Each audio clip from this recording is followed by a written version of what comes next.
사랑하는 예루살렘을 떠나 동쪽으로 향하는 마빈이 조지에게 물었어요. 너는 저 정신 나간 요한이라는 사람이 어쩌고 저쩌고 하는 얘기란 행동들을 믿을 수 있어? 당연히 못 믿지. 저건 이단이야, 이단. 그리고 저 사람이 입은 옷 본 적이 있어? 하지만 이 바리새인들이 모르는 것은 그들이 성경에서 가장 위대한 사건 중 하나를 목격하게 될 것이라는 거예요.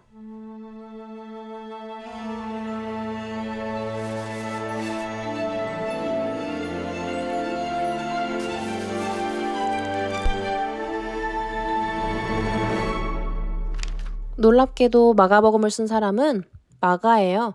마가복음은 매우 빠르게 진행되는데 복음서 중에서 가장 짧지만 가장 흥미진진한 이야기들로 가득 차 있어요.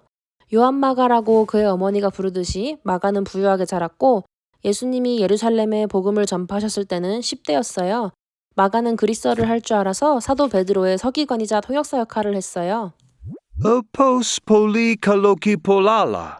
마가는 주로 베드로의 관점에서 글을 쓰는데 그리스도의 말씀보다 그분이 행하신 것에 더 초점을 맞췄어요. 스포일러 하나 하자면 마가는 나중에 바나바랑 사도 바울과 함께 선교 동반자로 여행하고 마가의 책은 이방인들 사이에 복음을 전파하는 베드로의 관심을 반영했어요. 그런데 이 요한이라는 사람은 예수님보다 나이가 약간 많은 예수님의 사촌인 침례 요한이에요. 그의 기적적인 탄생은 요한의 부모님이 꽤 나이가 들었을 때 일어났어요. 그래서 요한은 아주 어린 나이에 고아가 되었을 거예요. 그는 살기 아주 힘든 사막에서 자랐어요. 또 꿀이랑 메뚜기야. 하지만 그의 사촌인 예수님처럼 요한도 자신이 완수해야 하는 사명이 있다는 것을 알고 있었어요. 이사야와 말라기와 리아이에 따르면 요한의 사명은 메시아보다 먼저 와서 주님의 길을 예비할 선지자가 되는 것이었어요. 요한은 구약 성경의 선지자들과 예수님 사이에 잃어버린 연결고리였어요. 그리고 요한은 30세가 되었을 때 담대하고 두려움 없이 광야에서 외치는 자로서 그리스도의 성역을 위한 길을 준비했어요. 그는 어머니와 아버지를 통해 아론의 후손으로서 아론 또는 레위의 신권을 가지고 있었지만 가장 중요한 것은 그의 신권이 하나님으로부터 왔다는 것이에요. 곳곳에서 모인 겸손한 성도들이 강가에 서서 자신의 죄를 고백하고 침례받을 차례를 기다리고 있었어요. 그런데 예루살렘에 막혀서 황량한 사막으로 내려오고 또 내려온 사치스럽게 잘 차려입은 바리새인들은 요한을 얼빠진 듯 바라보며 요한의 거친 헤어스타일, 투박한 낙타털옷, 그리고 대담한 설교를 조롱하면서 자신들의 조상에 대해 자랑했어요. 나는 아브라함의 후손이야. 나도. 우리는 이미 언약의 일부야. 그치? 응, 난 그게 맞다고 생각해. 그리고 나 말고 저 불쌍한 사람들은 목욕이 필요해. 어이 요한, 시원하냐? 이 독사의 자식들. 증오하는 사람들의 말도 일리가 있어요. 이 장소가 특별한 이유가 뭘까요? 우선 이곳은 요단강이 해수면 아래 1400피트의 사이로 들어가기 직전에 있는 신선한 물이 있는 지구상에서 가장 낮은 지점이에요.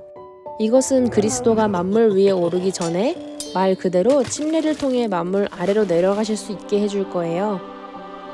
이곳은 주님께서 약속의 땅에 들어가기 전에 이스라엘 사람들을 위해 강을 가르신 곳이기도 해요. 침례가 하나님 나라의 새 삶으로 건너가는 것을 상징하듯이 성도들이 새 삶으로 건너간 자리인 거죠. 그리고 성스러운 땅에는 물이 귀하기 때문에 하나님의 특별한 실물 수업에도 완벽한 곳이죠. 요한은 이렇게 말했어요. 나는 물로 침례를 베풀거니와 내 뒤에 오시는 이는 성령과 불로 너희에게 침례를 베푸실 것이요. 잠깐, 그럼 우리는 침례를 2번이나 받아야 하나요? 침례를 받는 것은 하나님께서 우리에게 하나님과 언약을 맺으라고 지시하신 방법이에요. 하나님을 우리의 하나님으로 받아들이고 주변의 모든 사람들을 사랑할 것을 약속해요. 침례의 물에서 나올 때 우리는 영적으로 다시 태어나요. 즉 죄로부터 깨끗해지고 새로운 시작을 하는 거죠. 하지만 불부분은 뭘까요? 걱정하지 마세요. 우리는 불길을 걷거나 할 필요가 없어요. 하지만 쇠가 높은 온도로 가열되고 녹는 전 바로 아래서 유연해지고 심지어 가장 큰 압력을 견디고 강화되는 것처럼 우리도 성령의 불을 통해 강화되는 비슷한 과정을 겪을 수 있어요. 그러므로 물과 성령으로 침례받는다는 것은 우리를 깨끗하게 하고 정결하게 하며 강화시켜요. 그렇게 많은 사람들이 침례를 받고 있을 때 예수님께서 나타나셔서 요한에게 침례 받기를 청했어요. 예수님은 완전하신 분이며 정결하고 깨끗해지실 필요가 없는데도 말이죠. 예수님은 당황한 요한에게 모든 의를 다 해야 한다고 말씀하셨어요. 그리고 예수님은 요한에게 침례를 받기 위해 망설임 없이 강으로 들어가셨고 예수님의 죽음을 상징하는 물 아래 완전히 묻히신 다음 곧 일어날 자신의 부활을 상징하는 물에서 다시 일어나셨어요. 그리고 나서 지상에서 목격한 가장 위대한 간증 모임에서 아버지와 성신이 아들과 함께 나타났어요.